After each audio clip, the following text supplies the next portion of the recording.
Hello! Hello everyone! I'm going to look for vegetable. Magsisigang ako ng baboy. Ayokong pumunta sa bayan. So, pitas ako ng gulay dito. Spinach. Na over sa tubig yata, oh.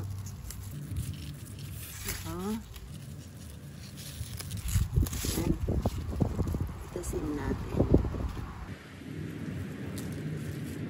Dito lang ako nakuha ng panggulay.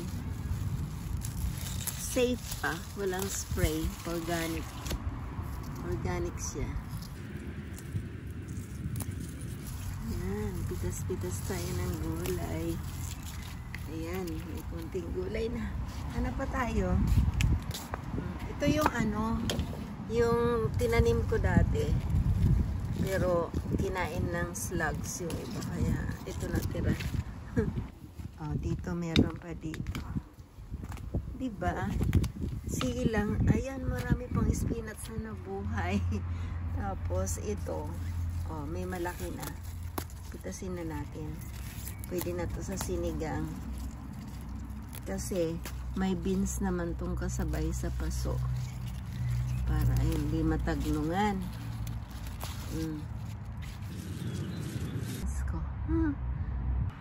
Pag kumain kami ng gulay, madamihan. Kaya hindi pwede yung konti-konti lang. Konti-konti lang na gulay. Kailangan madami. Hindi ko no. Lumaki na yung dahon. Ayan o. Spinach pa rin yan. Tinanim ko to nung nakaraan. Sama-sama na nga ito eh. Merong bulaklak, merong gulay. Oh. Tuling ko na to para magsaringsing. Yan. Yung may mga kagat ng insekto ganyan. Ibig sabihin, pag ang gulay may ganyan, healthy siya. Walang spray. Organic. Wala rin pataba ito.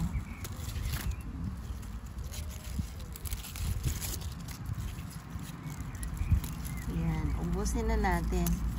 Kasi, ang sabi ko nga sa inyo, madami kaming kumain ng gulay. Hindi pwede konti-konti lang. So, next time, marami pang tumutubo. Marami pang tumutubo dyan. May kasunod na naman. In 2 weeks time, may harvest na naman ako. So, ganyan lang. Habang summertime, samantalahin ang magandang weather, may maaani. Kasi hindi mo alam yung sa supermarket. May mga spray yan. Tinabas na lahat, oh. In 2 weeks time, marami na naman yan. Marami pa nga ito, oh. Mulaklak na sila. Pero puputulin ko kasi marami naman punla.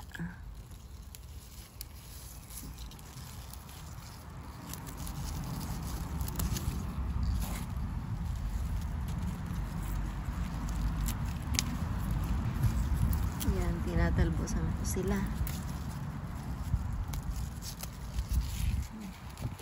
Marami na yata. Masyado nang madami ang aking gulay.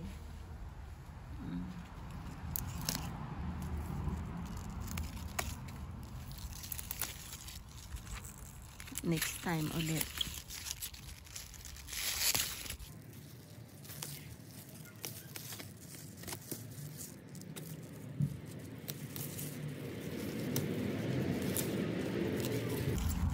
Yan, okay na. That is my harvest. Ayan, magsisigang tayo. Meron tayong labanos, eggplant, okra, yan, chili, yan, kamatis at sibuyas, and then baboy. mix of ribs at saka ano, laman. And maraming spinach from my garden. Initin muna natin ang ating kaserola.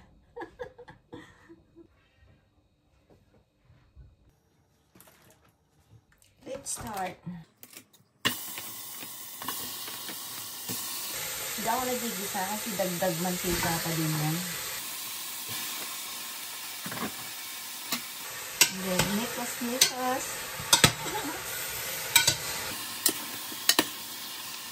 Mikos tayo. Ano yung tawag dito? Sangkot ka. Oh, sasangkot sa lang natin.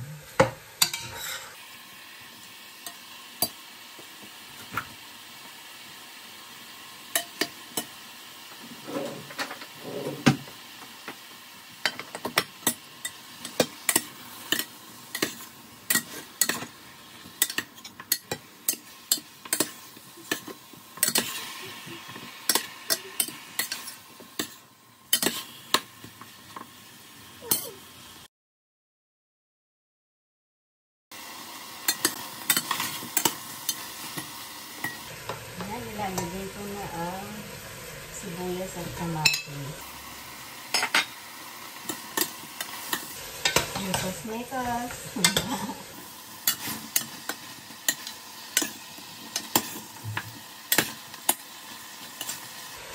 Ayan, ganyan. So, wala nang gisa-gisa. Oil sa food. Kasi may taba naman yung baboy. Ayan, lalagyan natin ng fish sauce. Ayan, iparos. Ayan. Kita nyo? Malabo. Kita nyo? Ayan, maraming patis.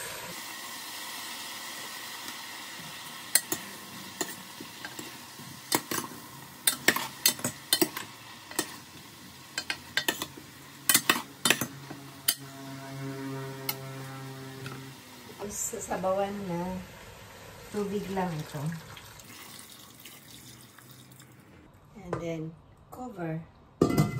Palambutin na natin. Ilagay na natin ang gabi.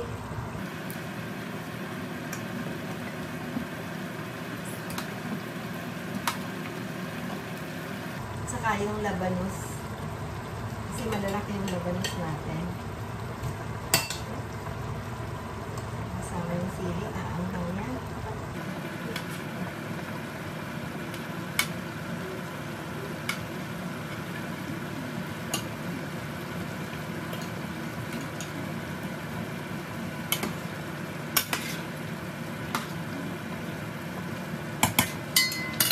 Takpan natin.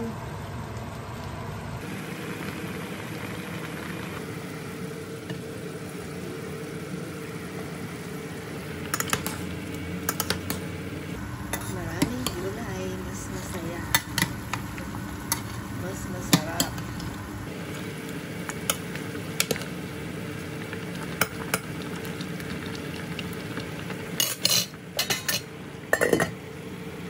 Ayan, kakamayin na.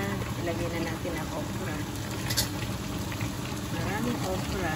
Good for digestive organ. Kailangan natin maraming gulay para healthy. Ayan, kasama ang sili. Ano na ang sili dyan? Mikos na natin. Kasi madali naman maluto ang okra. Tapos na. Takpan natin ng 3 minutes. Ito naman, 3 minutes. Ito na ang okra.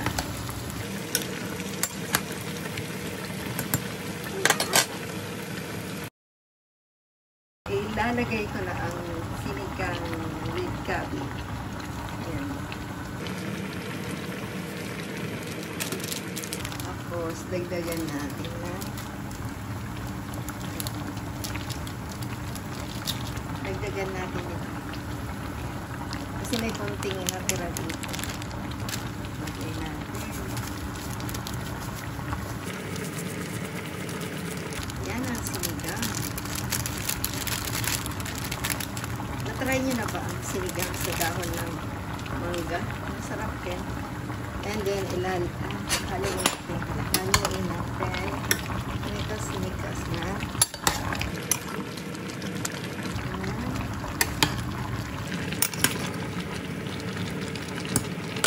Ilagay na natin yung maraming gulay. Maraming gulay. This food is good for 2 days. Dahil may pasok ako. Para may makain pag uwi. Pag uwi bukas, may makain pa. Yan. Dami ng gulay. Ano naman to? Pag naluto siya, wala na. Diliit na. Yan ang sikreto kung paano bumatang tingnan. Kakain ng maraming gulay. Pag kumain kami, mas madami ang gulay kaysa meat.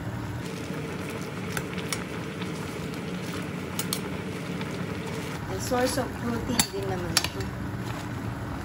Green leafy vegetables, spinach. Ayan, maraming vitamin A at saka maraming protein. Yung vegetarian niya, ito lang kinakain. Nakakasurvive naman sila.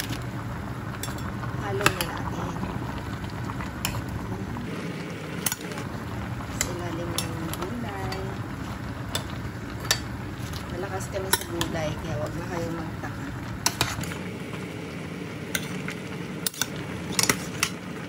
Lumaki ito sa farm.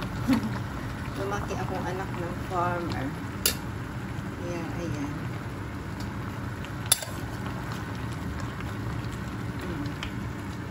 Takpan and then luto na siya.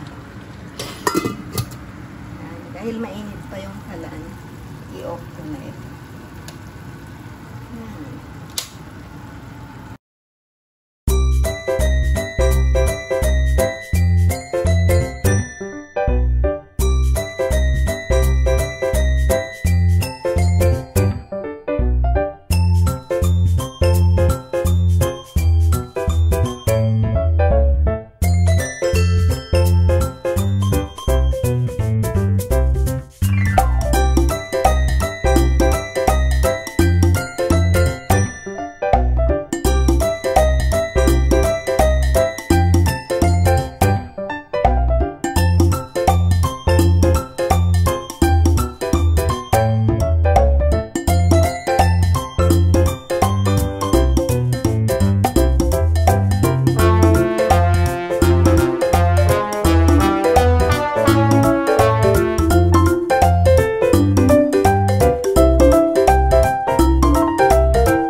Maraming salamat po sa binigay niyo pong laptop.